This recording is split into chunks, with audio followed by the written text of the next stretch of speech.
Stephen Howson, post-match, Manchester United won, Anderlecht. No, actually, well, yeah, it was, wasn't it? United won, Anderlecht won, 2-1 after extra time. United are through to the semi-final of the Europa League, and that was a boring game of football, wasn't it? Really dragged on. Saw a lot of the boring criticism, not the boring criticism, but the stuff that's been quite rightly criticised from Jose Mourinho. Why do we quickly resort to those crossfield sort of like long diagonal balls into the box with Fellaini and Zlatan? That we didn't see a thing of on Sunday. All of our football was played straight, through, in behind, round the corner, on the floor, and it was effective and it was good and it created chances, and I think that was something that we lacked a little bit tonight. And I think you saw a little bit of what might be without Zlatan Ibrahimovic if we don't have him next season. And I think it's completely 50-50. I really can't decide one way or another whether he stays or he isn't. In my head, I think, prior to tonight at least, I was thinking I really want him to stay because I want to see how Manchester United can do with a little bit of stability. There's been so much upheaval constantly with United that I was like, someone just a little bit stable where you know that's the man, you know, and we move on with him in the team, and I thought that would have been the way to go. But tonight, with him in the team, maybe he was just having an off night, but it did cross my mind, if he left for LA this season, it might not be the worst thing in the world. We might actually be able to play. I think we're going to play a different style of football. Let's presume we get Griezmann. I think that there's a very real chance that United will adapt their system. We won't see the 4-2-3-1, which has probably been our number one formation this season. I was also thinking, I don't think we're going to see Carrick next season as well. Again, that's a lot of leadership. It's a lot of experience being moved on from the side. And this isn't stuff that I necessarily agree with. This is just what I think is going to happen. And that might not necessarily be a bad thing. I thought we missed Ander Herrera's industry and energy tonight from what we saw on Sunday. I think that was a bit of an issue for us. And I wonder who we're going to get. There's a lot of talk about different players that we're going to bring in. There was talk of Eric Dyer in the papers today. Bakayoko's being mentioned. Lukaku's been talked about up front alongside Griezmann. And one thing that you can say for certain is Manchester United are going to spend big and hard in the summer, and I think that you will see an evolution in the style of play that Manchester United have got to fit those signings. And I don't think that's necessarily a bad thing. I think 4-2-3-1 has become a tired, bit of a rigid formation, to be completely honest with you. And I prefer it when we play 4-3-3. I prefer it when we played the fucking crazy asymmetric formation that we played against Chelsea, because it's not...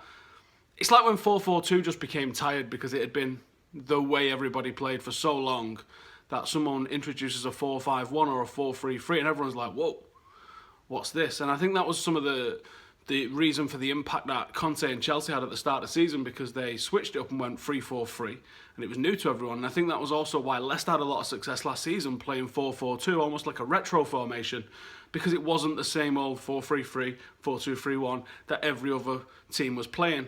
And I think what we've noticed, I still think it's far too early for Marcus Rashford to be leading the line on his own.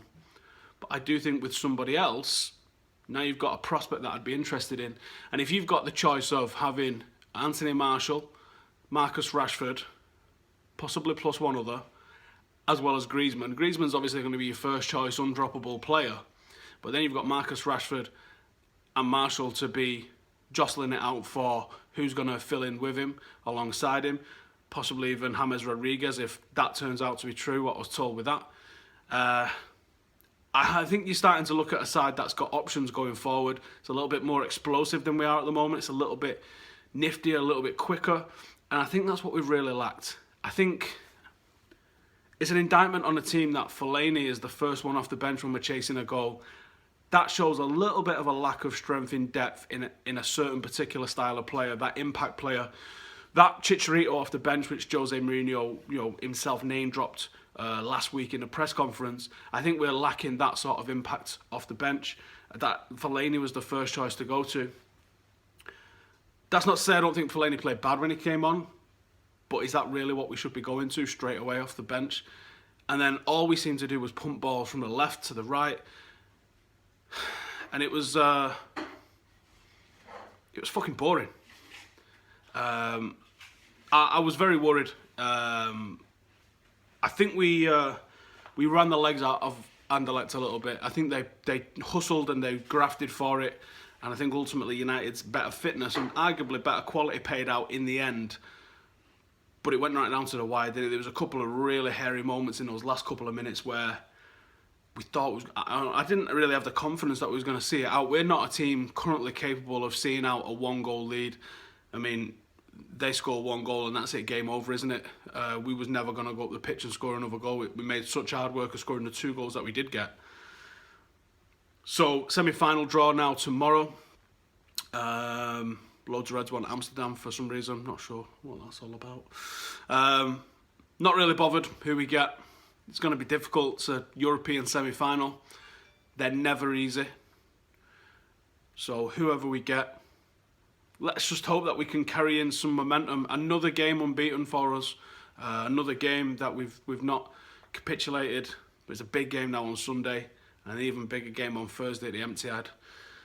And then next weekend, we've got to put points on the board again. And that's how it's going for Manchester United at the moment. You're taking it 1 game at a time, hoping that you come out the other side of it somehow, some way.